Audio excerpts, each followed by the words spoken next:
Konnichiwa guys! Ako si Che, may simpleng buhay kasama ang pamilya dito sa Japan. For today's video, samahan nyo naman kaming i-celebrate yung birthday ni Era Chang. Dumaan nga muna kami dito sa Lawson para bumili ng mga inumin habang nasa biyahe kami dahil nga mag-expressway tayo at malayo-layo yung babiyahihin natin ngayong araw.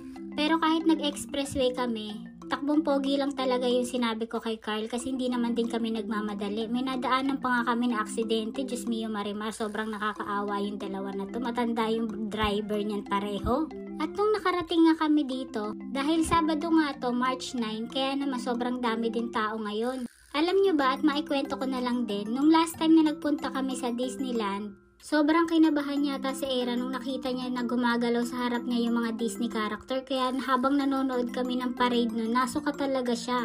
Yung sobrang lakas ng kabog ng dibdib niya nung araw na yun, kaya talagang inilayo na lang siya ni Carl dun sa parade. Kaya ngayon nandito kami sa Ampaman Museum, talagang nag-iisip din kami ni Carl kung ano kaya magiging reaksyon ni Era pag nakita niya gumagalaw yung mga pinapanood niya lang sa cellphone. Medyo maaga nga kami nakarating sa oras ng ticket namin na pagpasok, kaya naman dumiretso muna kami dito sa toilet na Era para nga sana magtingin-tingin kung ano yung mga itsura. Syempre alam niyo naman ang Japan, isa talaga sa maganda sa kanila ang toilet. At ayan na nga, sobrang na-amaze si Era kasi kahit saan siya tumingin nakikita niya yung mga Ampaman character.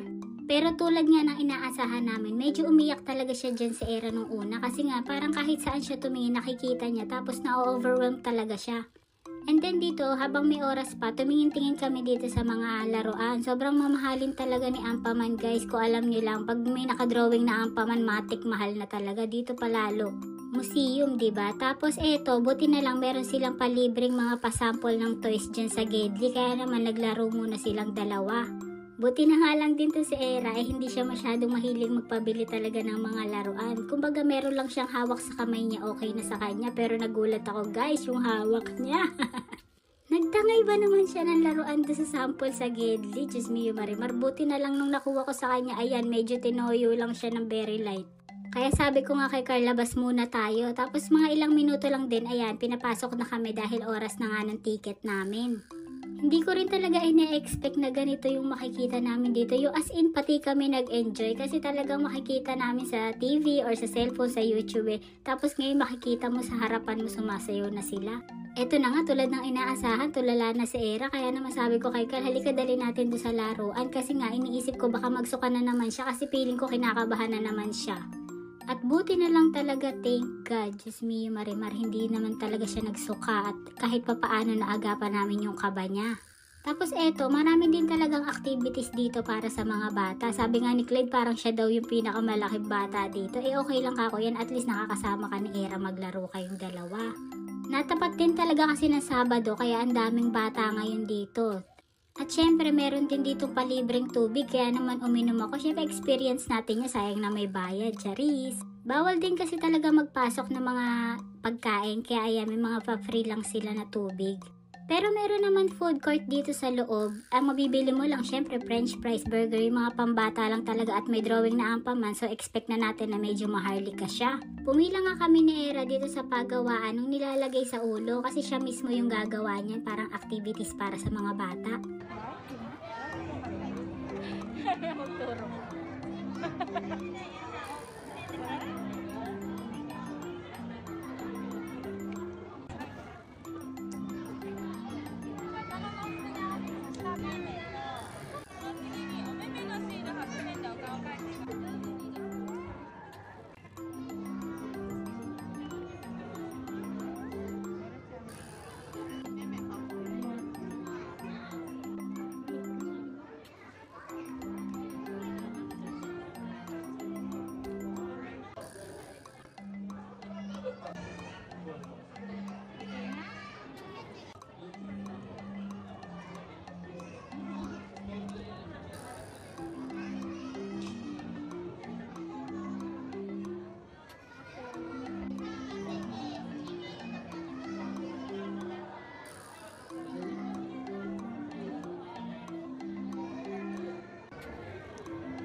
Umupo nga ulit kami dito para manood na nag-show. Mukhang okay na din naman kasi si Era.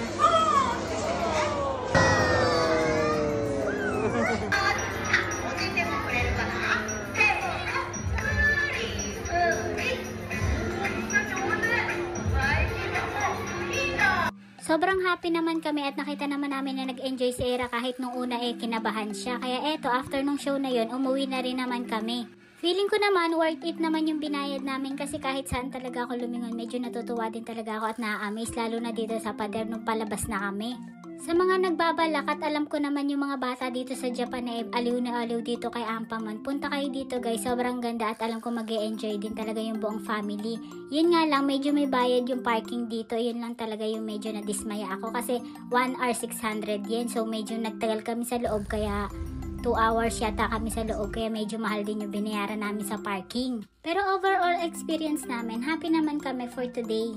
Yun lang naman guys yung kaganapan namin. Sana nag-enjoy kayo sa panonood. Dumaan nga pala kami sa KFC at dito nga order na lang ako ng takeout. Diyos mio, ganito na pala orderan dito. Medyo nangangain ng tanga. Buti na lang talaga at may English translate. Yun lang naman, na-share ko lang. Salamat sa panonood. Matane, huwag mo akong kalimutan i-follow. Thank you!